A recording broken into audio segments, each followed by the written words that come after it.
नमस्कार मित्रांनो, वीण दोघातली ही तुटेना मालिकेच्या आजच्या भागामध्ये आपण पाहत आहोत. समर जेव्हा समजतं की स्वानंदीला साप चावला आहे, तेव्हा तो हातातली सर्व कामं टाकूनच निघालेला असतो. जेव्हा तो निघतो त्यावेळेला मात्र इथे समोर स्वानंदी बसलेली असते. धावतच येतो आणि स्वानंदीला म्हणत असतो, स्वानंदी तुम्ही ठीक आहात ना? तेव्हा स्वानंदीला आता इकडे धक्काच बसतो की समरसुद्धा आता इकडे घरी आलेला आहे. तेव्हा ती म्हणू लागते, राजवाडे काय चाललेलं आहे? हे बघा मी अगदीच बरी आहे. तुम्हाला काळजी वगैरे करण्याची काही गरज नाही आहे. असं आता इकडे ती बोलते. मग तेव्हा समर म्हणत असतो, अजिबातच नाही. तुम्ही अजिबात बऱ्या नाही आहात. तुम्हाला ह्या सर्व गोष्टींचा त्रास होतोय ना? कशाला स्वानंदी एवढ्या सगळ्या काही गोष्टी तुम्ही स्वतः करायच्या? काय काय गरज काय होती हे सर्व काही करण्याची? त्यावेळेला आता इकडे तो म्हणत असतो, बघितलं तुम्हाला साप चावला ना? तेव्हा स्वानंदी म्हणू लागते, हो मी तुम्हाला सांगितलं ना. बघ समर, इथे स्वानंदीला साप चावला आहे. आता मात्र हिचं काय करायचं तेच काहीच केल्या समजत नाहीये. बघितलं मी तिला सांगत होते. आता मात्र आपल्या स्वानंदीला बराच वेळ झालं साप चावून. आता हिचं काय होणार आहे ते मात्र मला अजिबातच समजत नाही. मला तर फार जास्त काळजी वाटू लागलेली आहे. असं सुद्धा आता इकडे ती बोलत असते. तेवढ्यातच समरने डॉक्टरांना बोलवलेलं असतं. मग स्वानंदी म्हणत असते, राजवाडे काय करताय तुम्ही? हे बघा मला काहीही झालेलं नाही, मी तुमच्याशी व्यवस्थित बोलते ना. तेव्हा मल्लिका म्हणत असते, अरे त्याचं काय ना समर, ह्या गोंधळामुळे आणि तिच्या शरीरात खूप जास्त विष चढलं आहे ना, त्यामुळे ती काहीही बोलते. नाही तर मला तर फार जास्त तिची पंचायत पडलेली आहे.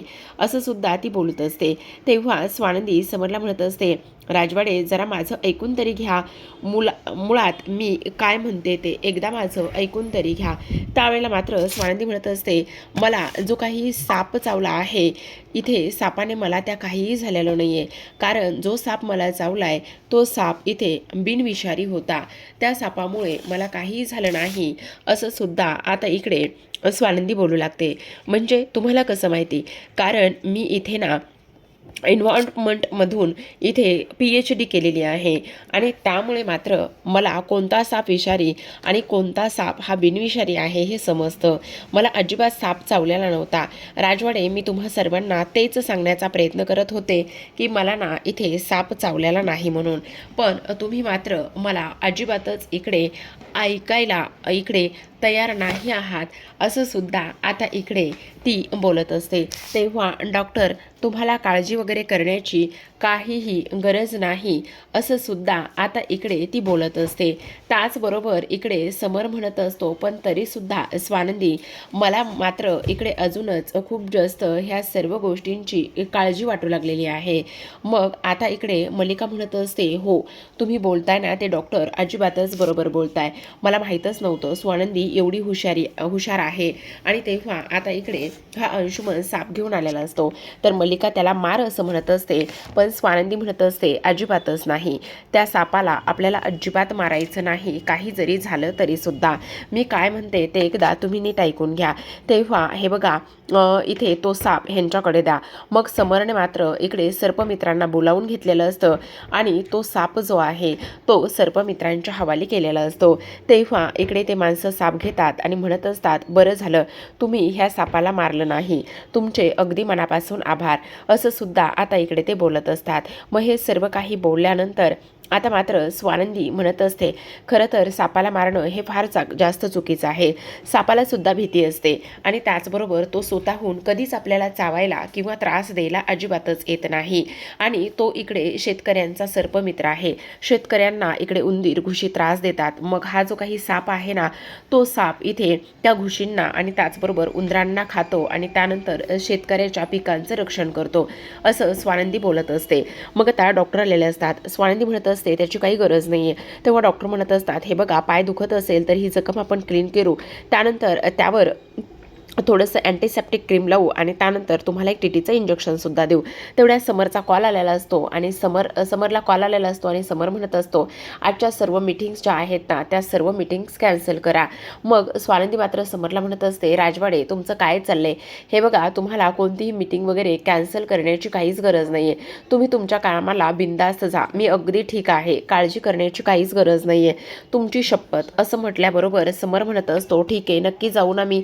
तेव्हा लगेच आता इकडे ती म्हणत असते, हो राजवाडे नक्की जा. तुम्हाला इथे थांबण्याची वगैरे काही गरज नाही आहे. असं म्हणून समर मात्र आता इकडे निघून जातो. तेव्हा समर निघून गेल्यानंतर आता स्वानंदी डॉक्टरांबरोबर आतमध्ये निघून जाते. आता डॉक्टरांबरोबर आतमध्ये निघून गेल्यानंतर इकडे आपण पाहतो दुसऱ्या बाजूला मात्र सगळ्या बायका ज्या आहेत ना त्या बायका आतमध्ये निघून गेलेल्या असतात. जेव्हा सर्व बायका आतमध्ये निघून जातात त्यावेळेला मात्र इकडे आजीसुद्धा निघून जातात. पण आता मात्र ही मल्लिका अंशुमन त्या गारुड्याकडे जात असतात आणि त्या गारुड्याकडे गेल्याबरोबर इथे आता ते म्हणत असतात की काय रे, डोक्यावर पडलायस का? हा बिनविषारी साप आणला आहेस आणि तू चक्क इथे एकच बोलत आहेस की फक्त आणि फक्त पैसे का, आणि कशासाठी पैसे द्यायचे तुला? 1 रुपयासुद्धा तुला मिळणार नाही, समजलं तुला? तेव्हा मात्र इकडे तो गारुडी म्हणत असतो, अहो असं काय करताय तुम्ही? जर मला सांगितलं असतं विषारी साप घेऊन या तर मी नक्की विषारी साप घेऊन आलो असतो. तुम्ही मला फक्त म्हणालात की घरात साप सोडायचा घेऊन या. मग घरात साप सोडायचं, मला वाटलं फक्त घाबरवायला सोडायचंय. मला काय माहिती कोणाला इथे विष त्यांच्या शरीरात जावं असं काही तुम्हाला वाटतंय म्हणून. मला काहीच माहिती नाहीये. तुम्ही जर बोलला असता तर मी त्या पद्धतीने त्या सगळ्या गोष्टी केल्या असत्या. असं सुद्धा आता इकडे तो बोलत असतो. मग आता हे सगळं काही बोलल्यानंतर आपण पाहतो इकडे लगेचच मल्लिका म्हणत असते, एक काम तुला दिलं पण ते काम सुद्धा तुला धड नीट करता आलं नाही. तुला काय बोलावं ना ते सुद्धा मला कळत नाही.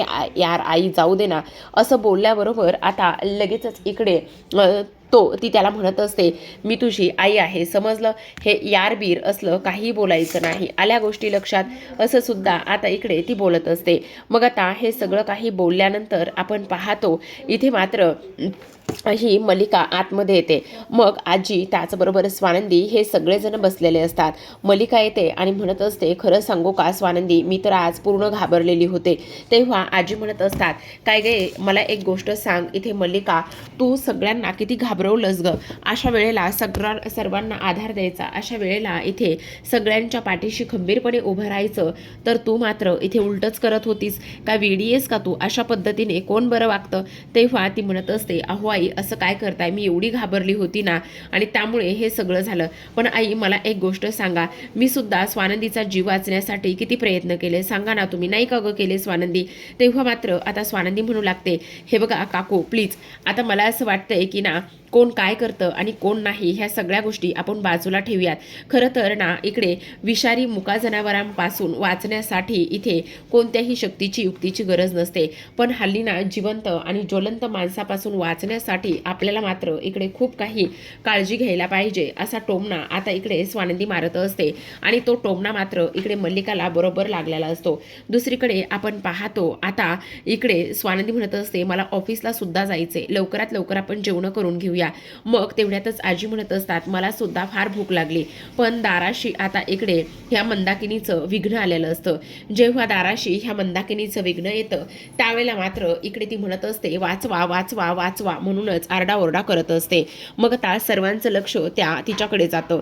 मग सर्वांचं लक्ष तिच्याकडे गेल्याबरोबर आता इकडे ती लोक म्हणत असतात, नेमकं काय चाललेलं आहे?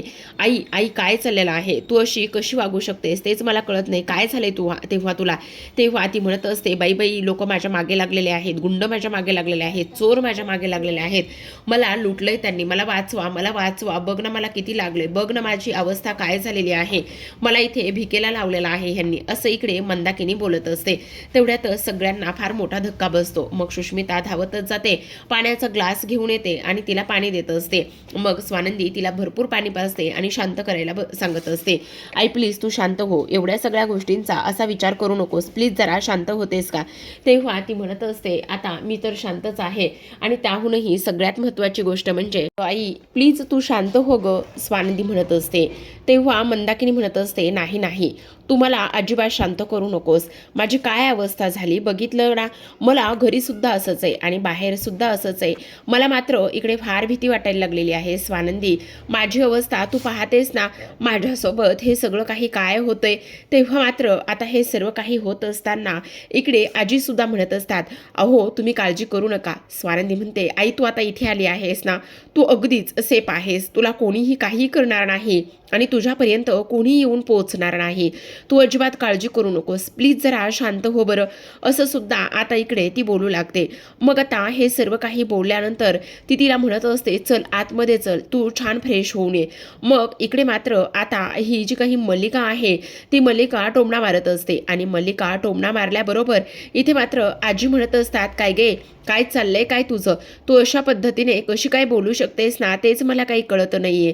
अगं एखाद्या माणसाच्या सहनशक्तीचा अंत नाही बघावा. आणि तुला आणखी एक गोष्ट सांगू का, तू जर अशा पद्धतीने वागत राहिलीस, हे सगळं काही करत राहिलीस तर काय होणार आहे तुझं. तुला ते सुद्धा इथे समजतंय का. असं सुद्धा आता इकडे ती बोलत असते. दुसरीकडे समर ऑफिसला गेल्यानंतर फारच टेन्शनमध्ये असतो. तो आता इकडे विचार करत असतो की हे सगळं माझ्यासोबत काय होतंय.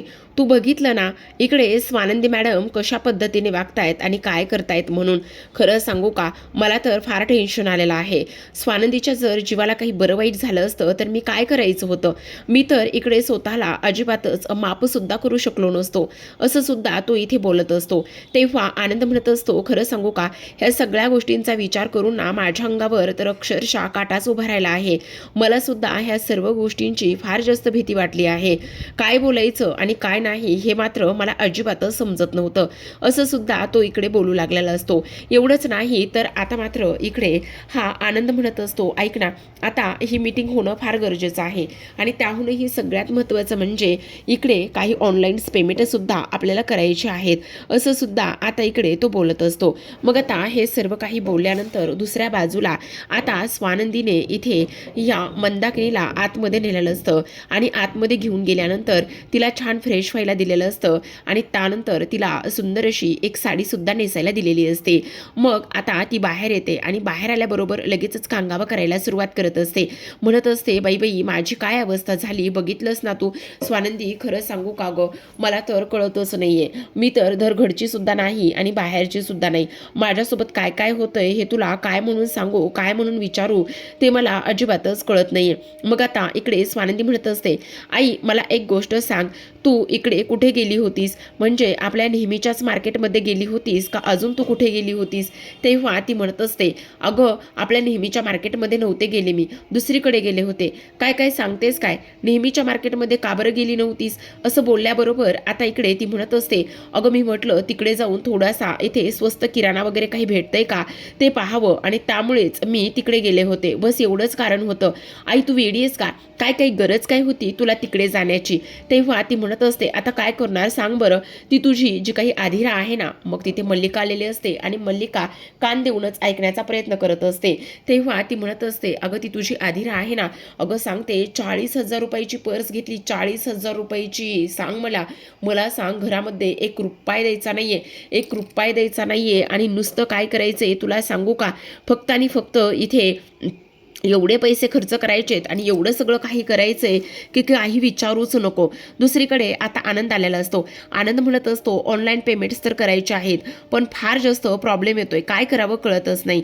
तेव्हा तो म्हणत असतो, आपल्याला उद्या वेंडरचे पेमेंट करावे लागतील. त्यावेळेला तो म्हणत असतो, नाही नाही ते नको, आजच्या आज पेमेंट्स करून टाक. पण कसे करणार, थांब माझं ना क्रेडिट्स कार्डवरून पेमेंट कर. खिशामध्ये हात घालतो, वॉलेट नसतं. लक्षात येतं गुरुजींच्या पाया पडत होतो तेव्हा वॉलेट खाली पडलं. मग लगेचच म्हणत असतो, अरे बापरे, वॉलेट तर इथे खालीच पडला आहे, काय करावं काहीच कळत नाही. थांब 1 मिनिट, मी ना स्वानंदीला फोन करतो. स्वानंदीला फोन करत असताना स्वानंदीचा फोन मात्र इकडे लागत नाही. मग आता तो विचार करत असतो, स्वानंदीचा तर फोन मात्र लागतच नाहीये. तेव्हा तो म्हणत असतो, तू एक काम कर ना, घरच्या फोनवर फोन कर. मग तेव्हा तो ताबडतोब घरच्या फोनवर फोन करायला सुरुवात करतो. मग इकडे घरच्या फोनवर फोन करत असताना तो फोन अंशुमनने उचललेला असतो. तेव्हा अंशुमन राजवाडे इथे राजवाड्याच्या हाऊसमध्ये फोन लागला आहे असं बोलता क्षणी इकडे लगेचच आता तो म्हणत असतो, हे बघ मी इथे समर बोलत आहे. अरे दादा, तू ह्या फोनवर का फोन केलायस?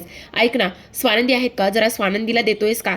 काय झालं दादा, बोल ना. अरे काही नाही, माझं वॉलेट जे आहे ना ते घरीच राहिलं आहे आणि त्यामध्ये माझे सगळे क्रेडिट्स कार्ड आहेत, त्यामुळे मला ना ते ताबडतोब कोणाच्या तरी हाती इथे येणे फार गरजेचं आहे असं सुद्धा तो बोलत असतो. आणि तेव्हा इकडे अंशुमन लगेचच इथे विचारात हरवतो आणि लगेच म्हणू लागतो, अरे दादा त्याचं काय ना, वहिनीची आई जी आहे ना ती आई इथे आलेली आहे आणि वहिनीची आई इथे आलेली असल्या कारणाने ना मग मला सांग, मी त्यांना इथे कसा फोन देऊ आणि त्यांना डिस्टर्ब कसं करू? त्या खूपच जास्त विचित्र कंडिशनमध्ये आहेत, त्यामुळे मात्र इकडे मी त्यांच्याशी नाही बोलू शकत आहे असं सुद्धा इकडे तो बोलत असतो. त्यावेळेला मात्र इकडे लगेचच समर म्हणत असतो, बरं ठीक आहे, बरं तू ऐक ना, माझं वॉलेट बघ, तिथे जेव्हा पूजा सुरू होती ना तिथेच बहुतेक माझं वॉलेट पडलेलं आहे. तेव्हा तो म्हणत असतो, बरं बरं चालू ठेव.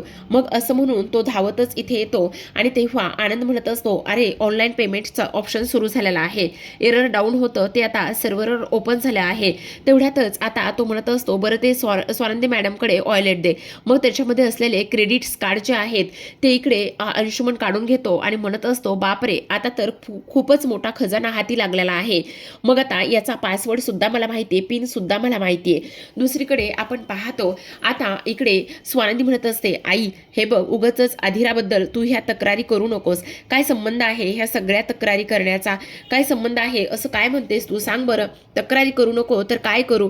अगं 1 रुपया म्हणून घरामध्ये देत नाही, सदा एका कामाला म्हणून हात लावत नाही येते, मग मी तक्रारी करू नको तर काय करू? सांग बरं. हे बघ आई, उगाचच तिनं पैसे का द्यावे? तुला नाही गो कळणार माझी अवस्था. तू एवढ्या मोठ्या राजवाड्यांच्या घरामध्ये राहतेस, तुझ्याकडे एवढा पैसा, एवढ्या गाड्यात, एवढा बंगला आहे, एवढं दागदागिने आहे, तुझी चैन चाललेली आहे, माझं मेलीचं काय गो? अगं तुला सांगू, 40,000ची पर्स घेतली, 40,000मध्ये इथे 2 महिन्याचं राशन झालं असतं, पण तिला मात्र काय, अगं एवढी मी आता ही महागडी साडी तुझ्याकडे आल्यावर घातली, त्या सुनेने साधं मला एखादा ब्लाऊज पीस सुद्धा दिला नाहीये. तेव्हा आता स्वानंदी म्हणत असते, आधिराने तुझ्यासाठी हे का बरं करावं आई? तू तिच्याकडनं अशी अपेक्षा का बरं करतेस? आणि 1 मिनिट, राजवाड्यांचं हे जरी पैसा हे सगळ्या गोष्टी असल्या तरी सुद्धा मी त्यावर हक्क दाखवत नाही, कारण मी स्वतः कमवते, मी स्वतः नोकरी करते आणि सोन्याचं म्हणशील तर तो त्यांनी दिलेला मला एक मान आहे. हे बघ, मी त्याच्यावर हक्क नाही दाखवत. तेव्हा आता इथे ती म्हणत असते, असू दे बाई, तुला कुठे माझं पटणार आहे, पण आई मला एक गोष्ट सांग, आता हे सगळं काही झालंय ना त्यासाठी आपण पोलीस स्टेशनमध्ये जाऊ आणि ताबडतोब इथे पोलीस कंप्लेंट करूया. तेव्हा इथे मंदाकिनी म्हणत असते, नाही नाही नाही नाही, अजिबात नाही. तेव्हा स्वानंदी म्हणत असते, का नको? उगाचच का नको जायला? सांग ना. जाऊ? नाही नाही, जायचंच नाहीये, पण माझे एवढे पैसे गेले, दागिने गेलेत, माझी अवस्था काय झाली, ह्या सगळ्या गोष्टीला काय? मला मेलीला कोणी विचारत नाही, मला मेलीला कोणी 1 रुपया देत नाही.